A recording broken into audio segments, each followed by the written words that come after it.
डोळ्याखाली काळी वर्तुळं म्हणजेच डार्क सर्कल्सचा त्रास तुम्हालाही होत असेल तर हा व्हिडिओ नक्की बघा. नमस्कार, मी डॉक्टर मल्हार नेसरी आणि मी देणार आहे तुम्हाला आरोग्याच्या काही टिप्स. तर डार्क सर्कल्स हे मुख्यतः शरीरात वाढलेल्या वातदोषामुळे होत असतात आणि याचं मुख्य कारण शरीरातला कोरडेपणा आणि झोपेचा अभाव या दोन गोष्टी असतात. तिसरं यातलं एक महत्त्वाचं कारण असू शकतं ते म्हणजे कॉन्स्टिपेशन. तर या तिन्हीवर काम करणारं एक रामबाण घरेलू उपाय म्हणजे बदामाचं तेल आहे. हे तुम्ही डार्क सर्कल्सला बाहेर नाही लावू शकता. पोटातनं जेवणाआधी घेतलं तर कॉन्स्टिपेशनचाही इश्यू सॉल्व्ह होत असतो आणि रात्रीच्या जेवणापूर्वी घेतल्याने झोपही शांत लागत असते. हेच तेल परत तुम्ही तळपायाला लावलं तर त्यांनी झोप अजून चांगली लागते आणि शिवाय वात कमी यायला मदत होते.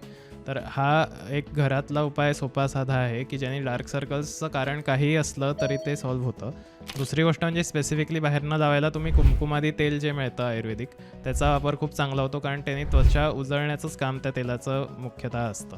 तिसरी गोष्ट म्हणजे तुम्हाला जर रात्री झोप शांत लागत नसेल तर नाकात तेल टाकणं म्हणजेच नस्य जे आपण म्हणतो ते आयुर्वेदात सांगितलेलं आहे. तर पंचेंद्रिय वर्धन तेल किंवा साधं तिळतेल हे एक एक थेंब रात्री झोपताना नाकात टाकलं की त्याने डोळ्याच्या ठिकाणचा कोरडेपणा आणि वातही कमी होत असतो आणि झोपही शांत लागत असते आणि त्यामुळे डार्क सर्कल्स हे साधारण 15-20 दिवसात चांगल्या प्रकारे कमी यायला लागतात. अशाच आरोग्याच्या टिप्ससाठी फॉलो करा मेधामृत आयुर्वेदला.